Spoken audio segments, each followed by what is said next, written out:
chercher l'argent, voyager beaucoup seulement, mais travailler beaucoup, créer des choses, emploi des jeunes, non, non, non. Les dirigeants africains, les dirigeants sont comme ça. Les grandes gueules. Merci de nous rejoindre dans cette émission Les Grandes Gueules sur Radio Espace. Merci à vous qui nous suivez également aussi à la télévision. Vous nous écoutez sur Suite FM Guinée tous les soirs à 18h. Retrouvez évidemment l'intégralité de cette émission, mesdames et messieurs, sur notre deuxième radio. Merci à ceux qui nous rejoignent en région, à Mamou. Vous nous écoutez de ce côté sur 99.7, même fréquence à Kindia, à Dabola, à Cancan, entre autres. Bokeh écoute Radio Espace à travers notre antenne locale, mesdames et messieurs. Ceci dit, évidemment, plusieurs moyens s'offrent à vous pour interagir sur nos sujets. Vous partez sur Twitter, le hashtag Espace GG, c'est qu'on vous recommande d'ailleurs en fortement. Sinon, le numéro reste inchangé, 00224 657 39 13 13. Ben, si vous êtes abonné, c'est comme sinon ça se passe évidemment chez Orange, GG au 8037 avec plaisir. Nous allons prendre en compte vos messages. On parlera politique dans notre émission ce matin, mesdames et messieurs. Et puis, on parlera de nos forces de l'ordre, entre autres. Et puis, un sujet intéressant, un peu plus tard, notre invité, parce que c'est un modèle. Vous allez comprendre, mesdames et messieurs, un peu plus tard dans cette émission, les GG. C'est parti jusqu'au port de midi avec vous, mon cher Jacques Léois Leno. Bonjour. Bonjour Lamine, bonjour à tous. Bonjour, madame Yoro. Bonjour Lamine, bonjour à tous. Voilà, mon cher Obi, bonjour. Bonjour, bonjour à tous. Voilà, qu'est-ce qui se passe-t-il à Cancan, mon cher Obi? Il se passe qu'à Cancan, il y a une manifestation, ou il y a des manifestations contre le délestage électrique. Une manifestation, il faut rappeler, qui n'a pas commencé que sous le CNRD. CNRD, oui, c'est ça. Parce qu'on se souvient très bien que ça avait fait gratte-budge au temps de Alpha Condé plusieurs fois. Et Cancan est une ville délaissée complètement par le pouvoir d'Alpha Condé à l'époque. Un soutien inconditionnel au RPG Arc-en-Ciel. Donc ils se sont sentis un peu mal aimés pendant 10 ans. Ils ont considéré qu'ils méritaient plus. Et donc, il y a eu plusieurs manifestations, et à Kouroussa et à Cancan, je crois, et il y a aussi la ville de Sigiri qui s'était mêlée à la danse. D'où la présence de ces militaires du côté de Cancan, parce que tu as vu quand même cet article de Inquisiteur.net hier, mon cher Roby. Non, j'ai pas lu l'article, mais je sais quand même qu'il y a une présence.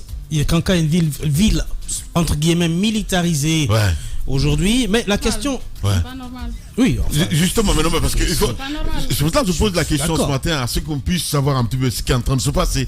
Parce que là, militariser une ville comme ça, parce que des citoyens ont manifesté, il y a le service de maintien d'ordre. je suis normalement, parce que je suis d'accord. Yabala Samoura quand même qui est sur place là-bas au niveau de la gendarmerie. On parlerait aussi du colonel Amara, je crois qu'il serait sur place depuis hier. Enfin, tout ça pour une manif. C'est une information à vérifier. C'est curieux. Est-ce que c'est simplement pour une manif? Le directeur des EDG avait fait le premier pas, il était allé, il a discuté avec les populations, les jeunes, il a fait des promesses. Ça, c'est ce qui est dangereux avec la gestion du pouvoir. Lorsque vous promettez, il faut le faire, parce que le peuple n'attend que ça. Mais bien sûr. Si vous n'avez pas les moyens, si vous n'avez pas la possibilité, si vous n'avez pas le deadline nécessaire pour mettre en œuvre vos promesses, ne vous y aventurez pas. Je suis parfaitement d'accord avec toi. S'il y a quelque chose de vrai aussi, mon cher Roby, Doumbouya l'a dit lors du conseil des ministres il y a 2 mois ou 3 mois, je ne sais plus, qu'il y a des gens qui sont avec eux, mais qui ne sont pas avec eux. Absolument. Et là, c'est une vérité. Mais on n'a pas besoin. Parce que je ne comprends pas comment on peut aller mentir comme ça aux gens. Businessman de la crise, justement. C'est pas normal. Ce que je veux dire, moi, ce matin, c'est qu'on n'a pas fondamentalement besoin d'être dans l'opposition pour être contre le pouvoir. Vous pouvez être avec le pouvoir, mais vous faites des choses, vous posez des actions, vous dites des choses qui ne redorent pas le blason du pouvoir ou qui n'arrangent pas le pouvoir. C'est la même chose. Ou qui crée des crises, ou qui crée des crises. Quand un directeur se déplace, il se déplace avec des éléments concrets. C'est-à-dire qu'il a fait les études, il sait ce qu'il doit dire, il sait que sa parole sera prise comme une parole d'évangile par les gens qui l'écoutent et que normalement il faut respecter, il ne serait-ce que ce que vous avez dit. Mais si vous allez vous promettez et qu'à la suite vous ne pouvez pas réaliser vos promesses, évidemment que ça crée les crises, et quand ça crée les crises, on ne voit que là-haut, on n'accuse que là-haut. Mais qui a été l'instigateur de la crise? C'est celui qui a allé promettre. C'est celui qui a été promettre. Donc je pense qu'à un moment donné, il faut revoir la copie des discours des directeurs, des discours des ministres qui s'en vont prendre des engagements et qui ne les respectent pas. Et qui après créent des crises. Si, ça reste que ça, hein, parce que mon cher Jacques Lévalino, on parle entre autres de Commandalia Camara, il faut le rappeler, l'ex-directeur de l'opération des forces spéciales. C'est ce que l'article disait hier, inquisiteur.com, mon cher Jacques Léva. Oui, des informations à prendre avec beaucoup de pincettes jusqu'à ce stade, puisque c'est pas parce que ça concerne la grande muette, on sait déjà qu'il n'y aura pas de communication autour, mais s'il y a une vérité derrière, ça se saura. Il y a quand même une coïncidence d'événements, le fait d'avoir ces problèmes dans le domaine de l'électricité du côté de Kankan, et ça a tendance à perdurer parce que habituellement, lorsqu'il y a des mouvements comme ça, il y a des solutions qui sont apportées, même des solutions palliatives, mais les gens essayent de se calmer et puis on essaye d'avancer pour voir l'avenir. Mais là, ça a tendance à se maintenir, à se pérenniser. On n'arrive pas à trouver des réponses justes. Ça, c'est une autre question. Maintenant que les gendarmes soient présents déjà. Mais c'est pas ça la solution. La solution, c'est pas la présence des gendarmes. Il finit, s'il te plaît. Mon cher Roby, il finit. Les grandes gueules. J'ai l'impression que c'est le modèle Bokeh sous Alpha qui s'est transporté du côté. Si, attends, je t'explique. Non, mais je comprends tout ça. C'est le modèle Bokeh sous Alpha qui s'est transporté. À Bokeh, il y a eu des émeutes, mon cher ami. Oui, il y a eu des émeutes. Mais il n'y a pas eu tout ce déplacement de l'armée. La ville n'a pas été militarisée à ce point-là. Non, le problème, c'est quoi? Le problème, c'est quoi la mine? Laisse-moi expliquer. Si tu permets en quelques minutes, c'est qu'il n'y a pas eu de déplacement de l'armée du côté de Bokeh, mais il y a eu presque le même modèle implémenté. C'est qu'on a pris des groupes électrogènes. Et qu'on a amené à Kankan. Mais les groupes électrogènes n'ont pas résolu le problème de Bokeh. Bokeh étant une ville beaucoup plus petite que Kankan, les groupes électrogènes n'ont jamais résolu le problème à Bokeh. Je ne vois pas comment ça va résoudre le problème à Kankan. Donc on transporte, on déplace les difficultés, on ne prend pas, on ne relie pas les erreurs du passé. On ne se dit pas à Bokeh on a déployé autant de groupes d'électrogènes, ça n'a jamais marché. Kankan résolve le problème. Il a fallu l'interconnection évidemment pour que le problème puisse être résolu. Évidemment, donc il faut faire la même chose du côté de Kankan. Simplement. Non, mais c'est loin d'être un problème d'électricité seulement. J'en suis convaincu dessus. Allez-y. Je dis le fait d'avoir des grandes gueules, des policiers sur place qui peuvent. Voilà, à Koualaboui, c'est un problème d'électricité. Oui, évidemment. C'est un problème d'électricité. Et que de l'autre côté, on est, n'est-ce pas, des militaires, ça peut nous amener à nous poser beaucoup de questions. Et déjà, quand même, pour le simple problème d'électricité, si le ministre de l'énergie et puis le directeur des EDG ne parviennent pas à apporter des réponses, il faut un discours vrai. Moi, j'ai bien aimé, par exemple, la sortie de Goumou du côté de l'abbé. Ce que je veux dire, il l'a dit, Goumou du côté de l'abbé. Attendez, peut-être au mois de septembre. Ces questions, en principe, la question énergétique doit être réglée par le gouvernement. C'est le travail du gouvernement. C'est pas le travail de l'armée, donc de la grande muette. Donc, si les militaires se déplacent pour venir dans ce contexte-là, à Kankan, ça peut porter à confusion. Les gens sont légitimes de se poser des questions. Mais pourquoi le colonel Amara, si cela est avéré qu'il est à Kankan, pourquoi il se déplace pour y aller? Et puis pourquoi on va avoir beaucoup de militaires derrière? Pour apporter quelle réponse? Ce sont des questions qui sont légitimes à devoir auxquelles il va falloir répondre. Je crois que quand c'est un problème électrique, c'est le gouvernement, encore une fois, qui doit répondre de la revendication, donc des protestations qui sont actuellement en cours du côté de Kankan. Voilà, mon cher Jacques Lévalino. Allez-y, Madame Miro. Militariser la ville de Kankan, c'est apporter une fausse réponse à de vraies questions. C'est une fausse réponse à une vraie question qui se pose, la question de l'électrification de la ville de Kankan. Comment a-t-on fait pour apporter le courant ailleurs? Quelles sont les procédures à suivre? Quel est le mécanisme à mettre en place pour que Kankan soit électrifié? C'est la réponse à apporter aux jeunes qui sont en train de manifester. Je pense que militariser, on a pris cette habitude. En fait, nos dirigeants sont tellement frileux. Ils ne sont pas sûrs d'eux parce qu'ils savent qu'ils sont assis sur du faux. Et c'est pas normal. Du tout. Faut pas s'asseoir sur du faux et penser qu'on peut se pérenniser. Il faut apporter des réponses. Sous Alpha Condé, les jeunes ont manifesté parce qu'il n'y avait pas de courant. Pendant combien d'années? Pendant plus de 10 ans. Il n'a pas apporté de courant à la ville de Kankan. Il y a eu de fausses promesses. Vous vous rappelez, sous Alpha Condé, il y a une organisation qui s'est créée ici, l'AIDI, pour répertorier les promesses du président Alpha Condé. Des promesses qui ne se tenaient pas. On ne peut pas s'éterniser sur le faux.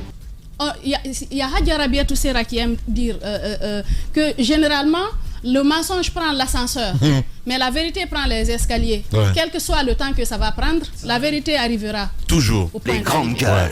Mais dites la vérité aux gens. Dites-leur que pour avoir le courant, il faut ci, il faut ça. Expliquez. Les jeunes, ils sont pas... En fait, ils ne manifestent pas parce que juste ils veulent le faire. Vous vous rappelez quand on a parlé à un moment donné de l'axe, quand l'axe a été militarisé, on disait, quelquefois c'est des jeunes, si vous leur parlez, ils peuvent vous écouter. Vous vous rappelez de ces formations qui ont été faites où on a mis dans la salle, il y avait le général Bafoye à l'époque, il y avait d'autres acteurs, et puis ces jeunes, ils se sont parlé, c'était émouvant. Les grandes gueules. Bafoye a dit, mais pourquoi vous m'insultez quand je passe et ceci et cela. Les jeunes ont parlé, ils se sont parlé. Quand il n'y a pas de communication, Lamine, chacun reste sur sa position, chacun pense que c'est ça, l'autre aussi pense que c'est ça. Finalement, vous pensez que vous vous détestez, alors que c'est parce que vous ne communiquez pas. Vous êtes tous des Guinéens, vous avez besoin d'apporter des réponses. Apportez des réponses aux jeunes de Kankan. Dites-leur quand est-ce qu'ils auront le courant. Je suis persuadé que quand de vraies autorités partent à la rencontre de ces jeunes, au lieu de les pourchasser, de faire une chasse aux sorcières, de faire des descentes musclées dans des domiciles, saccager, piller les biens de paisibles citoyens ou d'acteurs de la société civile, parce que c'est parce qu'il n'y a pas de courant qu'une organisation s'est créée pour qu'il y ait le courant. C'est normal que les citoyens réclament le courant. Pourquoi? Parce qu'ils payent les taxes. Évidemment. Ces hommes en uniforme qui descendent là-bas, qui les habille? Qui les habille? C'est nous qui les habillons. C'est les taxes que nous payons. Le contribuable guinéen. Je veux dire, c'est tellement légitime qu'on puisse... C'est un droit du citoyen, un droit à la vie. La vie a des conditions. Une vie normale a des conditions. Le droit à l'éducation, le droit au courant électrique. Expliquez-leur qu'est-ce qu'il faut pour qu'ils aient le courant. Quand est-ce qu'ils auront le courant? Je suis sûr qu'ils reviendront à de meilleurs sentiments. Mais si quelqu'un débarque là-bas, il promet, dit avant le mois de Ramadan, vous aurez le courant.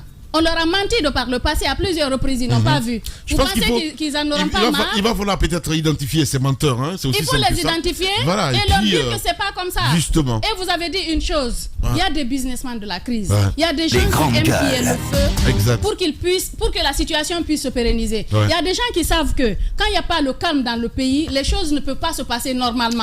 Il faut débusquer ces gens. Les situationnistes, c'est un peu ça. Oui, il faut débusquer ces gens et vraiment les mettre à l'écart. Et même si on ne les met pas à l'écart, confier les problèmes à de vraies personnes qui peuvent apporter de vraies réponses. On a besoin de vraies réponses, pas de fausses réponses telles que militariser une ville. Je pense qu'on n'est pas en état de guerre.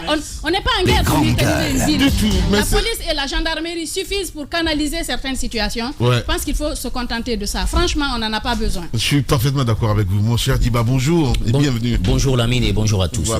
Voilà. Qu'est-ce qui se passe-t-il à Kankan? C'est la grosse question qu'on pose ce matin. Oui, Kankan. Ça va de spéculation en spéculation. Spéculation, oui. D'aucuns parlent de la fuite d'un détenu du camp de Soronkoni. Alors il y a l'identité qu'on donne. Certains parlent d'un certain Koman Ali Kamara. Pour l'instant, on ne peut pas confirmer cette information ni infirmer. Nous attendons de voir la suite des choses. Mais pour un individu quand même qui quitte, qui prend la tangente d'une entité avec un tel arsenal dans une région, ça donne beaucoup à réfléchir. Évidemment. Beaucoup à réfléchir parce que nous avons des lois dans ce pays qui un peu les forces d'intervention. Lorsqu'il y a soulèvement, lorsqu'il y a manifestation, lorsqu'il y a guerre. Donc chacun a une responsabilité. C'est ce qui fait maintenant que les autres États n'investissent plus assez sur l'armée parce qu'on estime que les conflits interétatiques n'existent plus, ce sont les problèmes internes.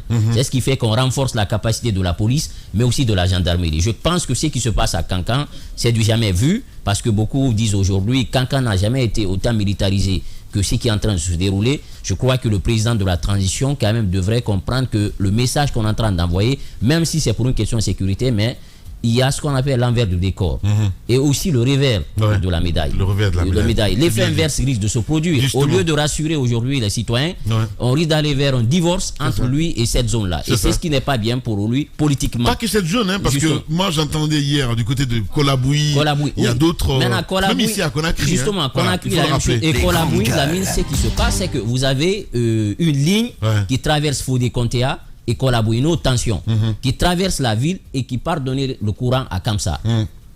Donc les citoyens se disent, mais vous avez une ligne qui traverse notre ville, nous sommes dans le noir et vous partez donner le courant à Kamsa. Donc c'est ce qui a amené à cette levée de bouclier. Les citoyens demandent à ce qu'on arrive à quand même à trouver une solution à leurs problèmes. N'oubliez pas que depuis 2017, Kolaboui manifeste. On se souvient en 2017, quand il y a eu les violentes manifestations, il y a un jeune Guinéen étudiant qui a fini ses études et qui a créé une société qu'on appelle GIEC, qui avait ses propres moyens à trouver des groupes électrogènes à l'époque, qui avait installé à Colabouin. Il installe, il donne le courant. Même ici à Conakry, ça se faisait un petit peu du côté de Madina. De Madina et tout. Donc il a, à un moment donné, c'était une mesure palliative, mais il a pu quand même calmer les ardeurs. Donc le gouvernement s'est engagé avec lui pour dire, donc vous donnez le courant et le gouvernement va faire face à la facture à travers l'ANAIM. Mais sauf que l'engagement n'a pas été respecté. En 2022, il a débranché l'installation parce qu'il y avait eu une convention de rétrocession de l'entreprise du groupe électrogène à une autre société qu'on appelle Marinex. Et jusqu'à date, ces jeunes réclament la somme d'1 milliard de francs guinéens par rapport à cette convention. Ça n'a pas rien été fait. Rien n'a été fait. Rien n'a été fait. On est revenu ici sur ce dossier. Jusque-là, les 1 milliard de francs guinéens. 1 milliard de francs guinéens. Et le député Boubacar Sidi qui connaît bien le dossier parce que son cabinet a travaillé sur ce dossier. Donc, je pense qu'aujourd'hui, je suis d'accord que il faut aller vers un développement inclusif. Mais la ce qui est en train de se passer, c'est pas un bon signe. C'est pas un bon signe parce que à chaque fois dans des zones, il y a des mouvements sporadiques, ce n'est pas bien. Colabouin, on ne peut pas quand même se dire que cette zone-là est une zone spéciale économique et que jusqu'à présent, on n'arrive pas à trouver une solution à ça. Ça, c'est pas interconnecté à Colabouin? Non, mais Colabouin, hier même, pas encore. C'est pas encore. Hier même, il y avait des manifestations. J'ai reçu des messages qui disent il y a encore des manifestations. Je pense qu'il faut accélérer. C'est vrai qu'on est aujourd'hui dans ce projet d'interconnexion. Ça va se faire. Quand même, il y a l'électricité 24 heures sur 24. Dans la ville, c'est comme à Zérékoré, vous partez aujourd'hui. Il y a des efforts qui sont en train d'être faits. Mais le problème de Kankan-Lamine, je pense qu'il y a deux observations à faire. Premièrement, il y a eu une mauvaise communication. Vous vous souvenez de la retraite gouvernementale en région. À l'époque, quand le Premier ministre est venu avec son équipe à Kankan, ils ont dit à Kankan, oui, nous allons lancer la tribune à gaz dans 3 mois. Kankan aura le courant d'électricité. On parlait de ça tout de suite là, mon cher Guiba. Moi, je pense que ces menteurs-là, aujourd'hui, au temps de CNRD, il faut les identifier. C'est aussi simple que ça, les identifier. Qui est allé mentir? Qui sont allés mentir du côté de Kankan? De la ville. Ils ont dit non, attendez, ce qui se passe. Lors de la retraite gouvernementale, je finis, lors de la retraite gouvernementale, ils sont allés, ils ont dit dans 3 mois vous aurez le courant. Et après 3 mois, il n'y a pas de courant. Les gens ont dit mais vous nous avez promis. Et ensuite, qu'est-ce qui se passe? Il y a en tout cas un jeune qui travaille au niveau de la commune urbaine qui a été délocalisé, qui représente la jeunesse au niveau de EDG. Et qui, EDG aussi, ils ont dit, bon, le groupe, on va le lancer, la tribune à gaz, on va lancer avant le mois de Ramadan. C'est-à-dire, c'est le jeudi. Ils ont dit le jeudi, Kankan aura le courant. Donc, les gens attendent le jeudi. Il y a des zones qui n'ont pas de courant. Ils apprennent, oui, dans certains quartiers, ils ont le courant à 18h. Et qu'est-ce qui se passe? Ils se disent, mais vous nous avez promis que le jeudi, il y aura le courant. Il n'y a pas de courant. Donc, les citoyens ont dit, donc, c'est un mensonge d'État. C'est ce qui a fait qu'il y a eu le mouvement qu'ils ont réchauffé rapidement, le mouvement citoyen pour l'électrification de la Haute-Guinée, qui a commencé à battre le pavé. Dès qu'on manifeste dans tel quartier, on amène le courant et l'autre quartier reprend le flambeau. Malheureusement, c'est ce qui est en train de se passer. Je pense qu'il y a eu une mauvaise communication. On aurait dû dire aux citoyens, attention, le courant qu'on va envoyer, c'est par rotation. On ne peut pas envoyer à tous les quartiers. Mais ça, ils ne l'ont pas dit. Ils ont dit, on vous donnera le courant. Mais c'est ça le problème en fait. Maintenant, ce qui se passe aujourd'hui, c'est ce qu'on est en train de dire. Il faut un langage vérité. C'est aussi simple que ça. Le Premier ministre, néanmoins, Bernard Gomou, j'apprends qu'il aurait échangé avec un des jeunes leaders. À Kankan? À Kankan. C'est l'information qui s'est Mais attendez, bon sang de Dieu, mais que le gouvernement communique. J'ai l'impression aujourd'hui qu'il y a des sujets tabous, il y a des choses qu'il ne faut pas dire. Et puis, quand ça chauffe, ça va aller dans tous les sens, mais c'est juste extraordinaire. Je me rappelle quand on était jeunes, on savait qu'aujourd'hui on a le courant. Après le lendemain, quand il n'y a pas de courant, les gens, le courant n'est pas venu. Non, aujourd'hui c'est pas notre tour. Voilà, au moins. On est préparé dans la tête. Ça devait se faire de façon. On doit parler de tour. Dites-leur la vérité. Ça devait se faire. C'est ce que Goumou a fait à l'abbé. Parce que là-bas, il y a eu des revendications. Et même à Kankan, il a dit la vérité. Il a dit la vérité. Il leur a dit, il dit ce qui a été dit là-bas. Moi, je vous présente une autre image. Il dit la tribune à gaz qui est là, selon en tout cas les informations que nous avons reçues, il y a assez de dépenses. On ne peut pas y faire face. C'est beaucoup de consommation. C'est pourquoi ils ont envoyé les 2 groupes électrogènes pour essayer de pallier un peu le manque à gagner. Mais sauf que l'installation aussi avait pris du temps. Aujourd'hui, c'est installé. La capacité aujourd'hui de production et la population qui est en train de grandir à Kankan, ils ne peuvent pas combler tous les quartiers. Donc je pense qu'il faut un langage de vérité. Un langage vérité passe mieux qu'une promesse qu'on ne pourra pas tenir dans un laps de temps. Parce qu'à force de trop promettre, on finit par tout compromettre et malheureusement, ça risque d'arriver. C'est vrai, le PM, il a fait à l'Abbé ce langage de vérité, il l'a fait à Kankan. Il faut que des actions accompagnent. Pour dire aux habitants de Kankan, écoutez, on ne peut pas vous donner le courant à tous les quartiers. La demande, elle est forte. La production, elle est faible par rapport à la demande. Voilà ce que nous pouvons faire pour l'instant. Je pense que s'il y a un langage de vérité, les gens ils vont comprendre le message. Évidemment, parce que c'est aussi un héritage lourd. C'est pas Il faut reconnaître une chose. Ils ont hérité d'une situation catastrophique. L'État, c'est une continuité. Ils doivent assumer. Avoir, comme tu l'as dit, un langage de vérité. Un langage de vérité. 2012, on n'est pas bête, on peut comprendre. 2012, on a posé une pierre pour un barrage.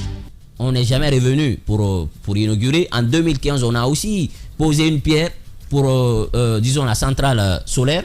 On n'est jamais revenu pour inaugurer. Je pense que ça nous a rattrapé aujourd'hui. Il faut l'agrégation d'exigences, mais aujourd'hui, il y a de véritables problèmes à Kankan. Il faut trouver une solution. L'Abbé, c'est la même chose avec l'état des routes, mais aussi la question de l'électricité. Merci beaucoup, mon cher Diba. Je crois que c'est à cette époque-là que le Chinois est mort. Voilà, mais si ça ne s'arrêtait qu'à ça, Mohamed Mara, bonjour et bienvenue, mon cher Mohamed, parce qu'on a eu beaucoup de spéculations, beaucoup de nouvelles hier nuit, parce qu'on dit la ville est militarisée, Commandant Ali a ses raies évadés, enfin bref, on entendait beaucoup de choses, mon cher ami, mais qu'est-ce qui se passe-t-il exactement, Mohamed Mara, parce que c'est gravissime. Je crois que ce qui doit être su est déjà su par ceux qui doivent le savoir. Et où ils doivent le savoir. Maintenant, nous sommes quand même sur la petite ligne jaune. Vous savez, dans nos pays, il y a une fâcheuse habitude que nos gouvernants ont. C'est de ne jamais tracer de ligne de démarcation nette quand il s'agit de la presse. Vous avez besoin d'un certain nombre d'informations. On ne vous dira pas clairement que le dossier, par exemple, il est classé confidentiel ou il est classé secret défense, ainsi de suite, on ne vous le dit pas. C'est vrai. De sorte que le journaliste a du mal souvent à savoir exactement l'info qu'il recherche appartient à quelle échelle de catégorie. Exact. Or, on en a quand même 14, on a 14 niveaux d'information généralement selon la loi sur les archives. Et moi, hier, il y a... un vieil officier qui me dit, quand je l'ai approché la nuit, il me dit: jeune homme, occupe-toi de ceux qui te regardent. J'ai éclaté de rire, j'ai voulu insister. Il dit: ce qui se passe à Kankan. Je dis oui. Il dit: non, écoute, ceux qui doivent le savoir, c'est son expression que j'ai répétée, ceux qui doivent le savoir savent ce qui se passe à Kankan. Donc je ne dois pas le savoir. Il dit: si toi tu le sais, ton public le sait. Ça veut tout dire en fait. Ça veut tout dire. Mais pour gérer une situation de manifestation dans une ville, on n'a pas besoin de boucler les accès à la ville. Parce que jusqu'à présent, on n'avait parlé que de ce qui se passe à l'intérieur de la ville. Mais quid de la périphérie de la ville? Les entrées de Kankan sont bouclées. Je ne pense pas que ce soit simplement pour des questions de manif. Deuxièmement, et c'est une erreur fondamentale pour le gouvernement, c'est de ne pas mettre les bouchées doubles dans le fief d'un pouvoir que vous avez renversé. C'est une erreur. C'est une gravissime erreur. Lansana Conté l'avait appris à ses dépens après 85 en Haute-Guinée, et précisément à Kankan et Sigiri. Quand il a compris du temps notamment du doyen Mouloukou Souleymane, d'ailleurs dont l'un de ses fils a porté le nom finalement, Général Conté, pour qui il avait beaucoup d'amitié, quand il a compris, il a changé de langage, notamment avec les gens de Kankan. Mamadi Doumbouya, qu'il vienne de Kankan, non. Lorsque vous prenez le pouvoir d'Alpha Condé, sachez que depuis 40 ans, on a mis dans la tête des gens à Kankan, d'abord des anciens puis des jeunes, et de ceux qui le nourrissons, que Alpha Condé est le Messie. Quand vous prenez le pouvoir à ce Alpha Condé, il est vivant, il est multimilliardaire, il a des réseaux, il est en liberté. Vous mettez le paquet, les bouchées doubles chez lui pour ne pas rencontrer le moindre problème. C'est-à-dire que ce qui ne doit pas être un problème ailleurs va être un problème là-bas. Et pire, lorsque effectivement il y a des problèmes qui ne sont pas résolus. Le problème d'électricité de Kankan n'est pas résolu. C'est pas résolu. C'est pour cela, la dernière fois, on a entendu le directeur de EDG. Ici, vous voyez qu'il partait dans tous les sens, et nous l'avions rappelé parce que nous voulions une émission avec lui. Une émission vérité, justement. Il a préféré nous renvoyer sur les roses. Tu sais ce qu'il nous dit? Non. Il dit, bon, devoir, c'est avec ces services de communication. De toutes les manières, ça fait combien d'années que les GG sont là, nous parlons et que cela n'a rien changé. Waouh. Nous lui avons juste dit, Comment? nous lui avons juste répondu, monsieur le directeur, oui, le directeur général de EDG. Waouh. Nous lui avons juste dit, monsieur le directeur général, vous avez peut-être oublié comment vous êtes arrivé à ce fauteuil. Les grandes gueules. Rappelez-vous ce qui s'est passé pour que vous arriviez à ce fauteuil et vous saurez si les GG parlent ici pour ne rien changer. C'était ça notre réponse. Mais, vous savez, quand j'ai commencé à dire ici, attention, le pouvoir devient arrogant. Il y a quelques années, il y a 4 ans, j'ai dit, ça sent mauvais. J'ai dit, le pouvoir commence à devenir arrogant. Les grandes gueules. J'ai dit, ça ne présente, ce n'est pas bon. Ouais. On me prenait pour un illuminé. Il y a des règles dans la vie. Et je vais vous dire une chose, Lamine. Il n'y a rien de nouveau sous le soleil. Tout ce qui est a déjà été. Ouais. Je vous dis, il vous suffit de faire attention à la vie des groupes, à la vie des peuples. Vous saurez que ce qui se passe maintenant l'a déjà été quelque part. Sous une ou d'autres formes, mais vous pouvez toujours tirer des leçons du passé. J'ai l'impression que la jeunesse de ceux-là qui sont en train de nous gouverner actuellement commence à être un problème, un handicap pour eux. De moins en moins, ils écoutent. De moins en moins, ils écoutent. De moins en moins, ils écoutent. De plus en plus, ils répondent avec arrogance lorsque vous les interpellez. Ouais. Faites attention. Ouais. Faites attention. Le peuple qui était dans la rue le 2 octobre 2021, Les grandes gueules. qui a inondé les rues de la capitale. Parce que le 2 octobre, quand même, c'était un mois quand même après le coup d'État. Exact. Donc, ça veut dire que le peuple, ce jour-là, ce n'était pas qu'une question d'émotivité, Ouais. une question d'émotion. Non, les gens avaient déjà pris la mesure du coup d'État. Ouais. Mais le peuple qui a accueilli Mamadi jusqu'à Bambeto ce jour-là, qu'il fasse attention. L'onction qu'on vous a apportée ce jour-là vous a donné de la légitimité. Ouais. Écoutez, et quant au colonel Mamadi, j'ai envie de lui dire, de plus en plus, monsieur le président, on vous met dans une bulle. Ouais. De plus en plus, on vous déconnecte Ouais. de la réalité. Vous ne vous rendez pas compte. Mais nous qui vous observons, de loin, nous sentons qu'il y a une bulle, monsieur le président, autour de vous. Vous avez démantelé un système. Vous êtes sur le point de le réussir. Mais dans le système que vous êtes en train de créer, beaucoup ont pour maître grandes gueules. ceux-là que vous avez délogés. Eh ben oui. Beaucoup ont pour inspirateur ceux-là que vous avez laminés. Ouais. Ils sont en train de recréer l'hydre. Ils sont en train de recréer le système autour de vous. Le système de parrainage est en train de revenir. Vous avez des conseillers qui font nommer des gens dans les administrations publiques, au niveau des régies, au niveau des sociétés d'État. Et de cette manière, ils savent que souvent, ce n'est même pas sur la base de la compétence. Ouais. De cette manière, ils tiennent, ils commencent à tenir le pays. Le pays commence à vous échapper, mon colonel. Nous vous le disons parce que vous êtes allé à la mort pour donner aux Guinéens le 5 septembre. Ouais. Il faudra, nous avons ce devoir de vérité vis-à-vis de vous. Ce qui se passe à Kankan, c'est une erreur. C'est une erreur de laisser ceci se passer à Kankan. En le faisant, on vous déconnecte de ce qui aurait dû être votre base naturelle. Kankan a beau aimer Alpha, Mamadi aussi est fils de Kankan. Ouais. Kankan ne peut pas sortir comme ça s'il n'y a pas forcément quelque chose.